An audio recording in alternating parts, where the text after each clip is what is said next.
All right, bang, welcome to the mid-show's post-game show. Bears lose to the Chiefs 41-10. This show is sponsored by Miller Lite.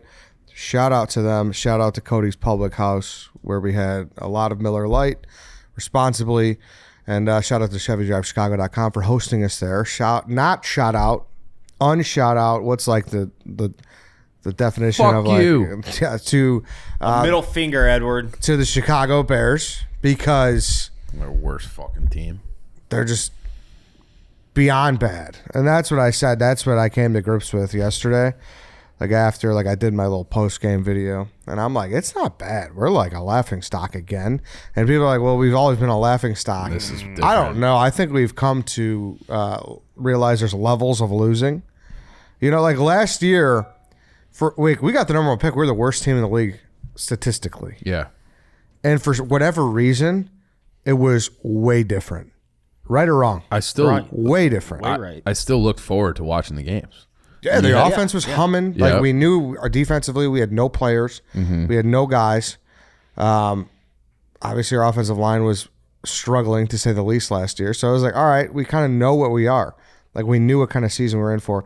This year, to come into it and look worse somehow is deflating and brutal. I will never be able to understand that. You would think that you would, with all the money spent, the draft capital, year two in a system for everybody, and that's where I'm getting I'm reading these quotes from Flus after the game, where he's like, well, we got 30 new guys, and we're just trying to get everybody out, got to get on the same page and all this. Like, shut the fuck. Like, you're worse. You have better talent, and you're worse. And it just seems like they're unprepared. They're lifeless. There's no fight. The only guy that played, consistently with any guts would be that Tyreek Stevenson. He got hurt, and it's pathetic to watch. There's just no good reason to watch.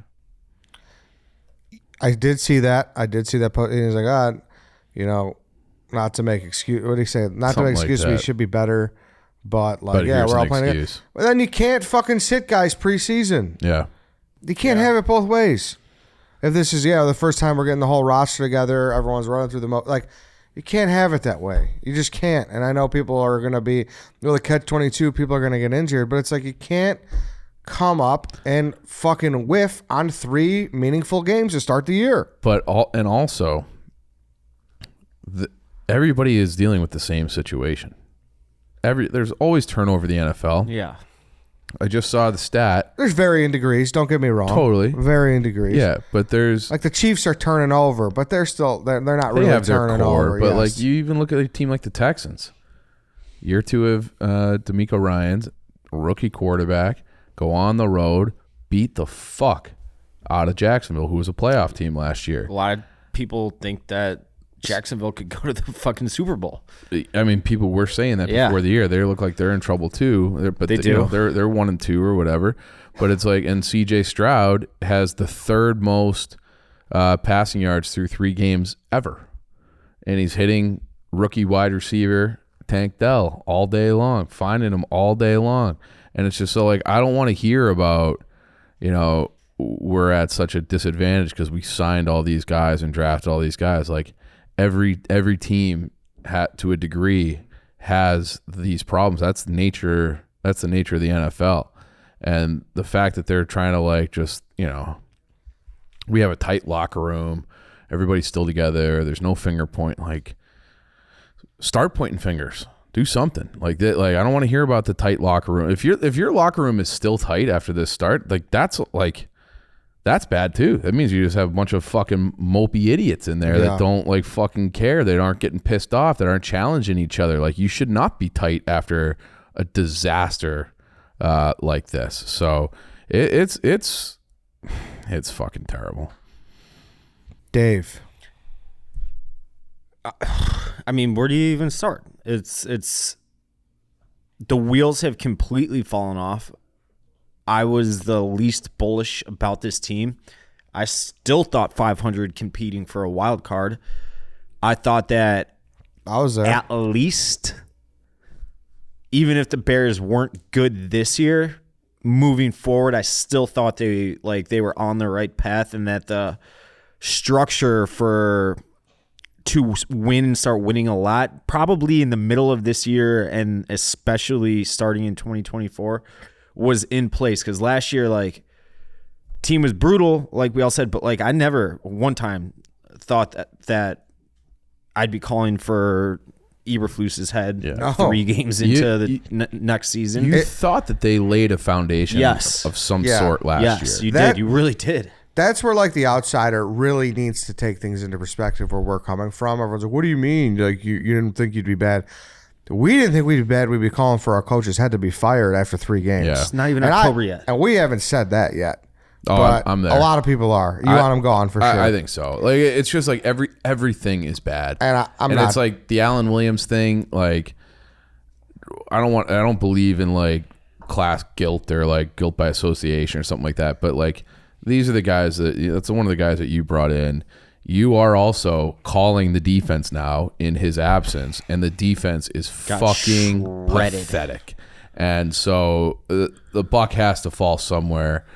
I wrote a Jay Cutler appreciation blog in 2019. The opening paragraph was about like, there's no hope. We need it. You can't see, the future's bleak. You can't see. There's you need a new quarterback and a new coach, and it's just like, and that was November of 19, and it's like, it's 4 years ago, and it's like, we have a new quarterback, we have a new coach, and now we're right back in the same position where it's like you need to like just clean house again. And it's like, it seems like, and I was trying to think of like other pathetic NFL franchises, and I think that might be the difference.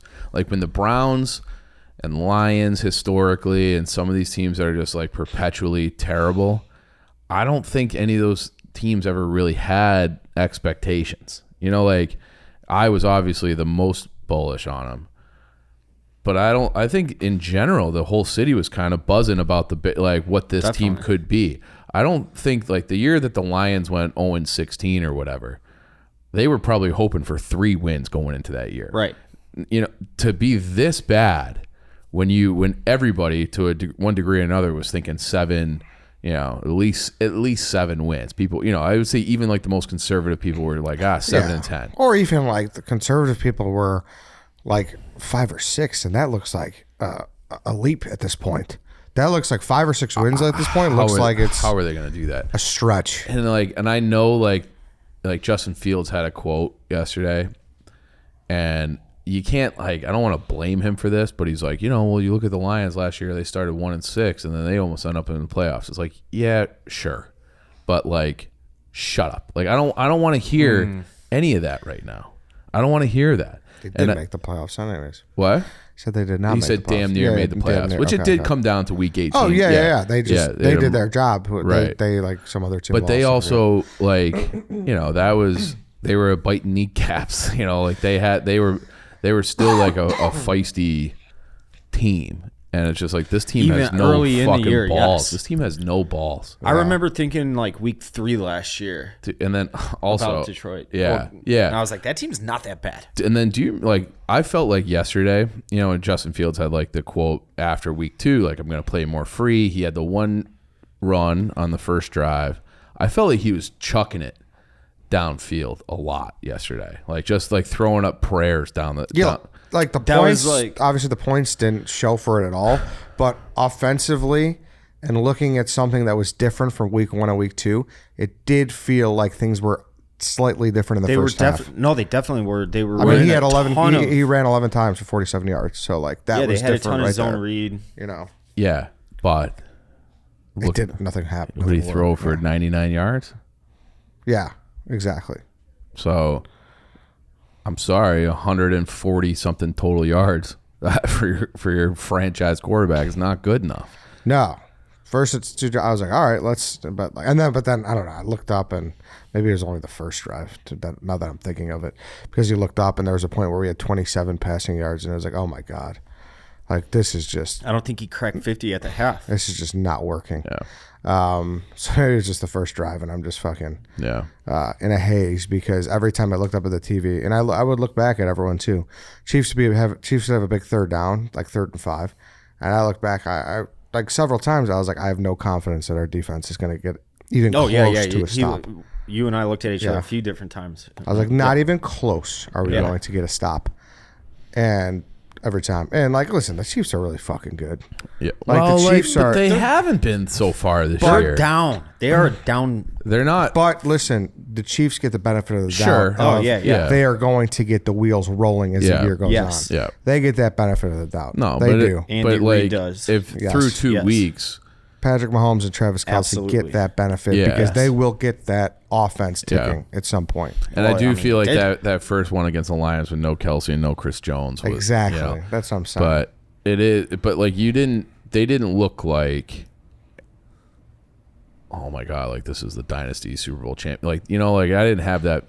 They didn't seem invincible to me. I didn't think the Bears would win, but I thought they had a chance to be like in the number and competitive. And nope. Even after the first couple drives, no, it was pretty evident it was that obvious. the Bears belong nowhere on the same field as that team. No, I mean like on Saturday. Yeah, the Bears, like that was an XFL team playing an NFL team. Mm-hmm. Yeah, it truly was. It truly was. And here's kind of where I'm at too. It's kind of a big. What do you do in this situation? Because, all right, say if this is going to happen, everyone keeps saying Caleb Williams. Say if it's going to happen, then you gotta fire Eberflus instantly. You're not going to send that kid into that dumpster fire. We'll say. Then, do you keep Poles though? That's where I'm at because. I don't know. I think it's one of those things where now it's like a chain reaction. Like back in the day, there was always like, is it Nagy? Is it Pace? Poles, like people got to start looking into him a little more because he had a blank canvas. Yeah. A blank canvas. He had so much money to spend. He had all the draft capital. And this roster is just not anywhere near what it should be at all. It's not good. So... the chicken or the egg? Is it the guy coaching them? I think it's a little bit of both. I'll be honest with you. Yeah, and it's easy now to like sit back and like analyze everything, but you hear the rumor that hey, like they're in on Mike McGlinchey, and then the Broncos just paid a little bit more money, and so then that they don't get him, and then that alters their draft strategy. Well, now we're going to draft a tackle. And it's, so it's like, well, maybe, hey, just fucking nut up and pay a veteran guy that can play. And there's nothing against Darnell Wright. I think Darnell Wright's been, fine or whatever. He's struggling. He struggled at least yesterday. He struggled. I've seen mixed reviews on that. He's given up a sack last 2 games, I know. I'm not going to pretend to be an offensive line expert, and he's 3 games in. But, so it's not – I'm just saying it's not an indictment on him as a prospect. But like, if you're talking about building a roster, like you win from the inside out. So, invest in Mike McGlinchey, and then maybe you do go out and get the big defensive tackle or somebody like that to come in, and like now you kind of have a playmaker on your defensive line too that you get in the first round, and it is like you said, a chain reaction. Well, it's all a chain reaction. It's like maybe the strategy was just wrong in terms of roster construction, and it's you're trying to support Fields, and it's just like not like there hasn't been like one thing that you can point to and be like that worked. Like what decision where you're like, good job? The opposite way. He went from the back to the front. Yeah, he took 2 DBs, and he paid 2 linebackers, and then he fucking got a guy off the fucking scrap heap at the end before before the preseason was over with Yannick Ngakoue. We drafted 2 rookies to play tackle, and we are where we are. Yeah, and it wasn't nearly enough. Yeah, if you swing and miss in the offseason, and that goes back to the ownership too, because when they're like, we're gonna go and we're looking, it's not George in charge. He's hiring Bill Polian as a consultant, and Bill Polian's 1,000 fucking years old, and you end up with another guy from the Chiefs and a guy from the Colts, and you're right back where you were. Yeah, and I remember even when they hired Eberflus, it's like the Colts defenses weren't like anything special. Yeah. You know, but we hired this guy, and he was billed as someone who was going to kind of clean things up, and we were going to at least be tough again. Mm-hmm. We were going to play Bears defense. Sound. Yes, Yeah. fundamentally sound. We're going to play Bears defense again, and we were going to kind of get things in the You weren't going to be right way. embarrassed. Yeah, exactly. You weren't. That's where it's like I feel bamboozled. You Yeah. know, like even last year going 3-14, you weren't embarrassed. This is pathetic. Yeah, we new coach. Like we just traded Mac, just Yeah. traded Roquan, traded Robert Quinn. Like we were built to lose last year. Right. We're not built to necessarily be great this year, but we're built to be better than this. Yeah. And it's an indictment on Poles, and The it's an whole indictment thing. on Eberflus especially, Yeah. because it is a disaster. And It's a disaster. It is. And I like jokingly tweeted out like who should be the Bears' next coach. And like people were answering it seriously. And it's like you look at the names, it's just like Does it matter though? I don't know. I don't think so. But like I'm so sick of seeing all the other hires during the same time. I brought it up last Yeah. week, Dude. you know? And then you look back and it's like, wait, we were the dumb fucks that hired a defensive coach in the middle of the offensive guru boom. Yeah. You know? And it's like, no wonder why we fucking are where we are.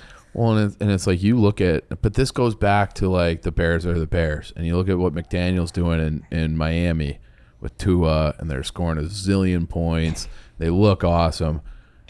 That guy, if he was wearing orange and blue, he'd be Mark Trestman 2.0. And there's like the way he looks, like Everything about yeah. him. He couldn't be the cool dude in Miami. Yeah, he's cool in Miami. Here, Yeah. he's Mark Trestman. Like, and the same thing with Fields. If Fields is in fucking Houston, maybe he is C.J. Stroud. Yeah. And it's just like there's nothing. And like I will say, I will never believe again. Like this is, I just won't. Hey, welcome. Yeah, Welcome. I fucked Oh, up. welcome. And Honestly, good. That makes me feel better. yeah. Welcome. And I wonder if it's like some of my optimism because I is rewarded by the Blackhawks historically. Yeah. You know, and it's like you guys are never in as deep on them. But it's like, it's going to work out these guys. So it's going to fucking work. We got the number one pick and, it's going to work out. You know, because it does. I refuse to be bamboozled ever again. Yeah, you will believe it when you see it moving forward, and it's an awful And even place then, to be. I don't know if I will. And like I swear to God, when I was young, I used to, on Bears Sunday morning, I'm talking like 12, 13 years old, we had one of those big ass box TVs with like the handles on it, weighed like 1,000 pounds, like 20 inches. I would put it on my back patio and just watch the game alone. And inevitably, when the Bears would fuck up and lose, I would fucking lose sleep. Mark Trestman killed that from me. And that's when I was like, I'll start believing it when I see That's it. what's Now- funny too. Is You just reach apathy. well, going back to we obviously brought up McDaniel instead of Eberflus. I think it was Mark Potash. They tweeted, didn't even interview him. Well, they tweeted in 2013 the Bears and the Kansas City Chiefs had a head coaching vacancy, and 4 days later after the season, the Kansas City Chiefs hired Andy Reid. Mm-hmm. So this is 10 years ago. The Chicago Bears took 16 days to hire Mark Trestman. So it's like, it's just every week, it's just something new with the Bears' bad stat of the week. And it's Here's the ineptness is just off the charts. It's Here's an this endless week's. supply. So they just opened as 3.5 point dogs to the Denver Broncos, who obviously gave up 70 points last week. Yeah, like that. I don't And even know if did it's rock bottom. If we lose to the Broncos, that's more than rock bottom. I do I think hope they're they going to lose. lose the Broncos. I hope they're they not as lose. good as the Broncos. And listen, you talk about offense. Judy and fucking Cortland Sutton are good Yeah. play. Like they are going to score on us. Yeah. And I don't know if we're going to score much This, on them. this is how They bad. just gave up 70 points. Well, and That's that's how much I it's think like of our offense. But it's like the reverse though. Like Sean Payton is a proven guy. Russell Wilson, as bad as he's been, as weird as he is a veteran guy who's got a Super Bowl to his name. Mm-hmm. I saw that score when they gave up 70, and I was like, Bears are fucked because they're gonna. I trust that group of guys and- yeah. to like be like, hey, fuck you, like circle the wagons. Like this is pathetic. Like this is like a shot. Like are you guys? Do you have any pride? And you know that they're gonna come out chomping at the bit, and they'll get a W. The Bears will be 0-4. Like that's. Then Thursday night prime time, we're gonna be watching the 0-4 Bears take on the Washington Commanders, and it's just gonna be like, what are we doing? Yeah, Probably lose that game like 13-9. yeah. Yeah, I'm like, and then the next day we'll hear about how Sam Howell, the 5th rounder, his stats were this compared to the 11th overall Justin Fields, and it's just gonna be. But like round and round we go. I think he stinks though too. I know people are buying into him. I don't like Sam. I mean, you know what I mean. I know, and it's like that wasn't a compliment when you to Sam said Howell. when you said the I know, but when you said the Thursday night, like I flashed forward to the Panthers game where 3 weeks ago we're like, that's a must win. We got to push them down. We want that draft pick to be as high as possible. Now it doesn't even fucking matter. Because it's like either they're picking one or we're picking one, and the other one's picking two, and you just have that, like you're locked into. It feels like you're locked in to having the first and second pick in this draft, and then that goes back to polls, because that is a once in A lifetime. literally 100 years. Yeah. That you have the top 2 picks in an NFL draft. When you need a quarterback and you need a lot. Do you trust the guy who just swung and missed? Really and went with Fields. Yeah, and went with Fields and doubled down on Fields, and that's the thing where people will always be like, "Oh, you guys are hyping up Fields." Like we don't fucking know. Like that's his job to know. That's his job to be able to look at him. He's dedicated his life to analyzing football and making football decisions, and he went with Fields. I didn't go with Fields. It wasn't my call. It's not my job. I believe. And he had a reason to go with Fields. Like Fields looked great at the end of last year. Like, yeah, but he looked great on the ground running. Yeah, yes, yeah, but he looked special. Running. He did. Like, no, he looked I know. special. I know, he but was breaking records. But like for him to be this bad, you would think that somebody who has dedicated their life to football would be able to be like, I don't fucking know. And even he said before the season, like, yeah, it's too early to talk extension.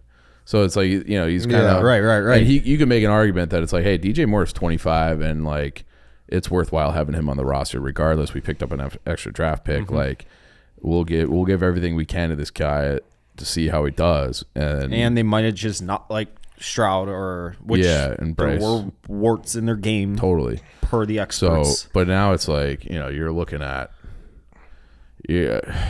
you're definitely gonna have 2 top 5 picks, and it's I really feel like, and I liked what Poles said when his press conference last week. I'm like, all right, like it was a fucking shitstorm beyond imagination. He got up there and he like had a statement, and he seemed sure of himself, and he always does. I appreciate that out of him. And it felt authentic at least.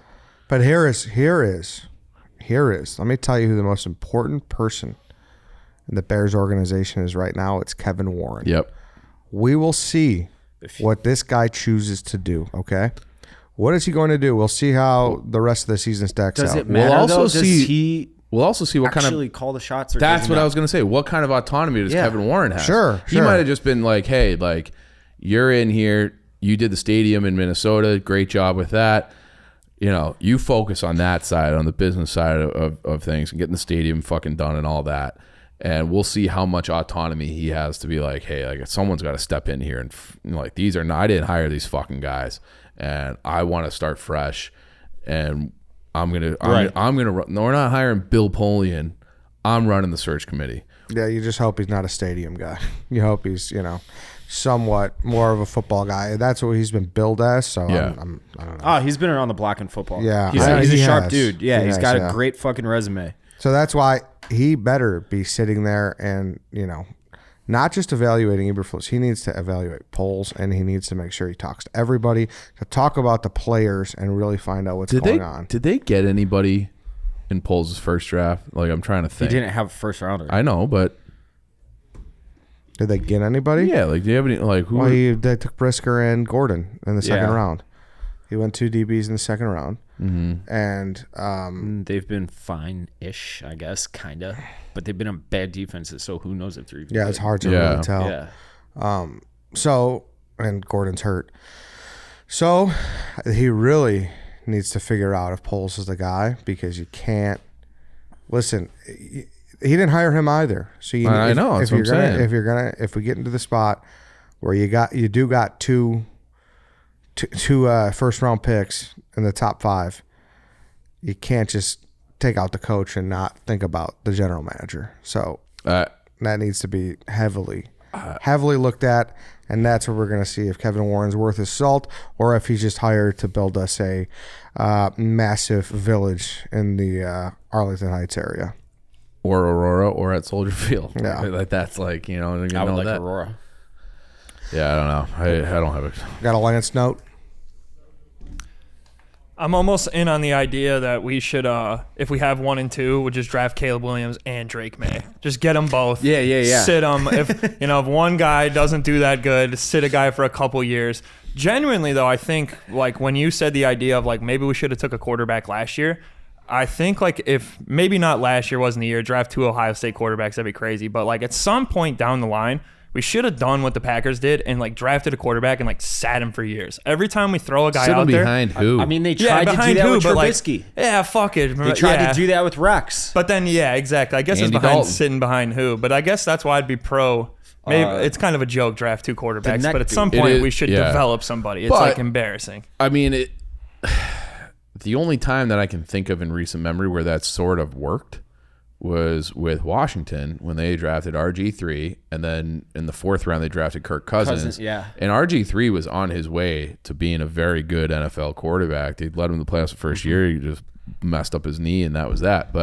And Kirk Cousins had 10-year career now, 11-year career. Yeah, he's been around forever. And so maybe it is a thing where you draft one, and then it's like, hey, like this guy doesn't have all the measurables. I mean, their best quarterback that they've ever drafted is probably Kyle Orton, at least in like our lifetimes, right? As a draft pick? Yeah. He was a 5th rounder, I believe. And it's hard, man. I get that it's hard to draft a quarterback. There's only a finite amount of successful ones, but I don't know, man. A lot of teams have been able to do it. Yeah. I mean, we put that. It's only a couple that haven't. We put that sad shirt back out. Yeah. With Fields can you zoom in on yourself? Is that possible?